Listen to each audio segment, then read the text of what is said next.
여러분 안녕하십니까. 10월 17일 추석입니다. 명절 잘 보내고 계시겠죠. 여의도에 이른바 10월 대란설이 지금 파다하게 퍼져나가고 있는 중입니다. 민주당 이재명 대표의 10월 위기설과 함께 윤석열 대통령의 지지율이 지금 최악의 상황으로 치닫는 그런 상황이 맞물리면서 무슨 일이 터져도 터지지 않겠느냐, 이런 관측이 나돌고 있는 것입니다. 가장 높은 시나리오는 이재명이 1심 선고 결과에 불복해서 대대적인 반정부 시위의 신호탄을 쏘아 올리고 이를 시작으로 윤석열 대통령 탄핵 절차를 시작한다는 것입니다. 일단 촛불 시위에 불이 붙으면 자연스럽게 윤석열 대통령에 대한 탄핵 운동으로 번지게 될 것으로 볼 수 있을 것입니다. 좌파들은 벌써 탄핵 준비 의원 연대까지 결성했습니다. 그리고 좌파 단체에서는 5억 원의 탄핵 기금을 모금하고 있을 정도입니다. 저들은 이미 국가 비상사태를 선포해야 할 정도의 모반을 꿈꾸고 있으며 그 같은 모략 속에서 계엄령 준비설을 퍼뜨렸다, 이런 의구심을 들게 하고 있는 것입니다. 아무런 근거 없이 주장했던 계엄령 준비설은 결국 실제 계엄령이 필요한 상황으로 몰고 가더라도 계엄령을 발동하지 못하도록 하기 위한 전략, 그러니까 군의 개입 가능성을 사전에 차단하기 위한 전략이었을 가능성이 굉장히 높아 보인다는 것입니다. 만약 이재명 1심 선고를 전후해서 소요사태가 발생한다면 준비된 소요사태일 가능성이 굉장히 높다, 그런 주장이 나오는 배경입니다. 이판사판인 이재명 입장에서는 뭐라도 하려 할 것이고 윤석열 대통령의 국정 운영에 대한 지지율이 바닥을 치고 있는 상황과 연관시킨 탄핵 추진 가능성이 영순위가 될 것이다, 그런 전망입니다. 이처럼 10월 대란설과 연결된 비상사태가 발생한다면 정치권이 과연 혼란을 바로잡을 수 있을 능력이 있느냐, 이런 부분에 대해서 국민적 회의가 커지고 있습니다. 그래서 대혼란이 발생하기 이전에 또는 대혼란 발생 이후 사법부와 검찰이 역할을 해야 한다, 이런 목소리가 높아지고 있는 것입니다. 김명수 전 대법원장, 다들 아시다시피 6년 동안 사법부를 망가뜨려 놓았죠. 정치권의 시니어로 만들어버렸습니다. 그리고 이원석 전임 검찰총장, 전 정권의 적폐를 청산하기는커녕 감싸 안고 돌면서 오히려 문제를 키워놓았습니다. 그래서 이들의 후임장인 조희대 대법원장과 심우정 검찰총장이 전임자들이 저질러 놓은 해악들을 치워야 할 책임에서 자유롭지 못한 것이 아니냐, 이런 지적이 나오고 있는 것입니다. 굵직한 정치 일정이 10월에 집중적으로 몰려 있습니다. 그리고 추석 연휴가 끝나면 정치권의 모든 이목은 10월로 집중될 것입니다. 먼저 선거법 공소시효가 10월 9일 만료됩니다. 10월 9일 이전에 총선 선거법 위반들에 대한 기소가 마무리된다는 의미입니다. 지금까지 기소 의견으로 검찰에 송치된 의원만 해도 10명이 훌쩍 넘고 있습니다. 그래서 많게는 20명까지도 기소될 것이다, 이런 말까지 지금 나돌고 있습니다.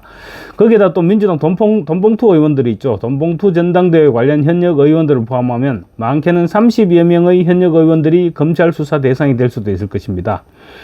지금이야 민주당이 걸핏하면 검사들을 탄핵한다, 이렇게 설쳐대고 있기는 하지만 사실은 선거사범 기소 전후가 정치권에 대한 검찰의 장악력이 가장 강력해지는 타이밍입니다. 그리고 검찰은 이재명이 지금 재판 중인 혐의 이외에도 경기도 법인카드 유용 의혹, 그리고 정자동 호텔 특혜 의혹, 쌍방울 그리보의 불법 쪼개기 후원, 이런 여러 가지 이재명과 관련한 수사를 진행하고 있습니다.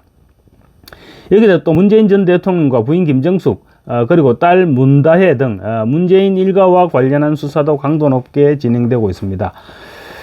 추석 연휴가 끝나면 문다혜에 대한 소환을 시작으로 문재인의 양산사저에 대한 압수수색도 벌어지지 않겠느냐, 이런 전망이 나오고 있습니다.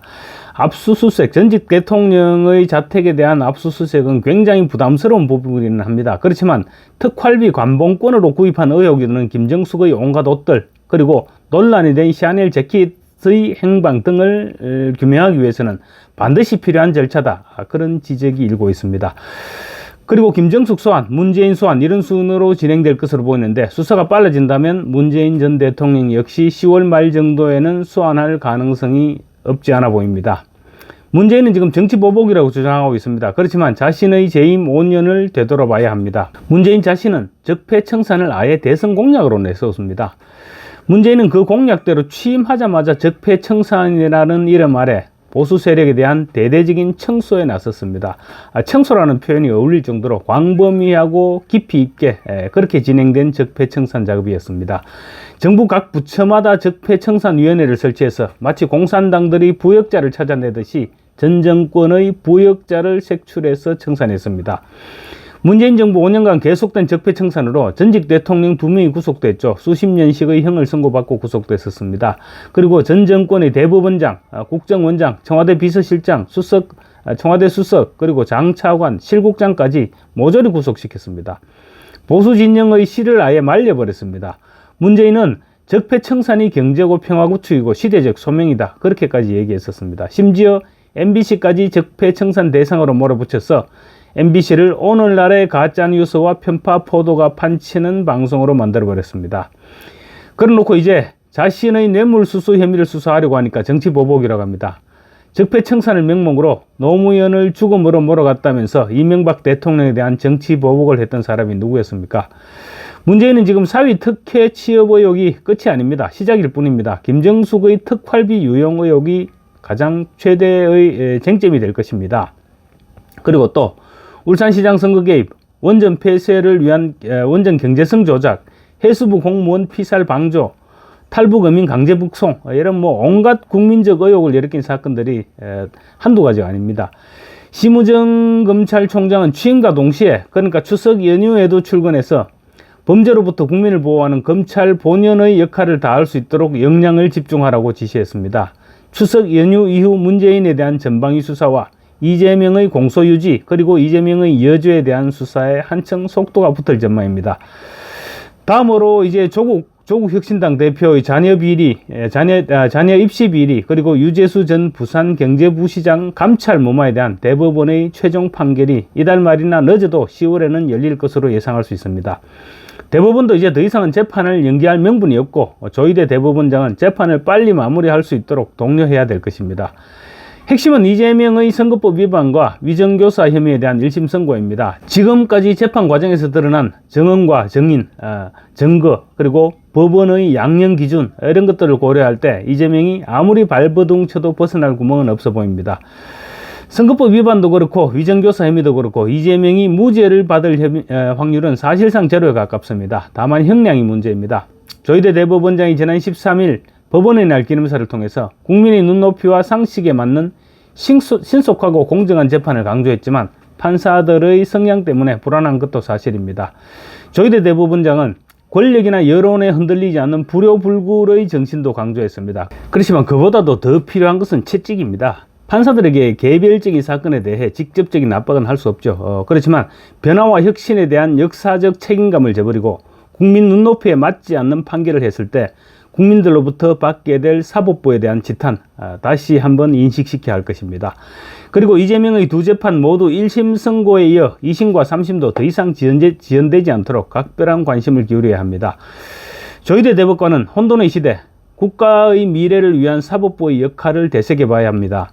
입법부가 사법부를 통제하려고 하는 이 상황을 어떻게 극복할지에 대한 고민도 해야 할 것입니다. 이재명이 두 재판에서 의원직을 상실되게 되는 중형을 선고받게 되면 사법부의 판결을 절대로 수용하지 않으려 할 것입니다. 벌써부터 이재명이 사법부의 판단을 무시하려 한다는 정황은 여러 곳에서 드러나고 있습니다. 아마도 이재명은 10월 1심 선고 직후 사법부의 심판에 대한 불복을 선언하면서 윤석열 대통령 탄핵 국면으로 급속하게 전환시켜 나갈 것으로 그렇게 볼 수 있을 것입니다. 여기에다 검찰 소환과 구속을 앞둔 문재인, 조국 세력도 과세할 것입니다. 그렇게 되면 반정부 시위가 급물살을 타게 될 수 있는데 아직까지는 예상되는 시나리오이기는 하지만 충분히 사전에 대비해야 할 것입니다. 범법자 이재명이 득세하면서 우리나라 정치에는 더 이상 기대할 것이 없어졌습니다. 세판짜기가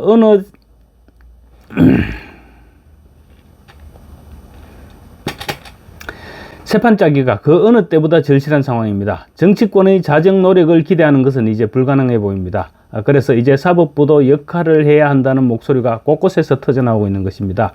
정치권에만 맡겨놓아서는 아무것도 바뀔 수가 없다는 판단이 서고 있기 때문입니다. 사법부가 나서서 정의를 실현해야 한다는 것입니다.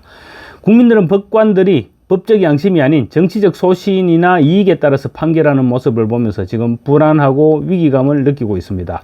이제는 조희대 대법원장이 법과 정의를 바로 세우는 그런 역할을 해야 합니다. 국가의 미래를 위해서 사법부가 어떤 변화를 이끌어 나가야만 한다면 그 주역이 되기를 거부해서는 안 될 것입니다. 필요하다면 사법부가 판결을 통해서 무기력하고 무능력할 뿐만 아니라 국민을 배신하는 정치를 바로잡아야 합니다. 많은 국민들이 조희대 사법부에 요구하는 것이 하루빨리 사법 정의를 실현하라는 것입니다. 사법적 정의 실현이 사법부가 이끌 수 있는 혁명이고 변화이자 혁신입니다. 상권분립의 정신을 무시하고 사법부를 입법부에 종속시키려고 하는 민주당과 이재명을 지체 없이 단죄하는 것은 사법부만이 할 수 있는 정의 실현입니다. 지체된 정의는 정의가 아니라고 했죠. 그런데 이재명에 대한 단죄가 지체되면서 법치를 허물고 권력을 찬탈하려 하고 있는 것입니다. 사법부가 시적절한 역할을 할 수 있음에도 이를 방조한다면 그것 또한 국기문란 범죄의 공범이라 하지 않을 수 없을 것입니다. 조희대 대법원장과 심우정 검찰총장은 대란설이 나도는 이 엄중한 시기에 자신들에게 주어진 시대적 임무를 다시 한번 되새겨봐야 할 것입니다. 감사합니다.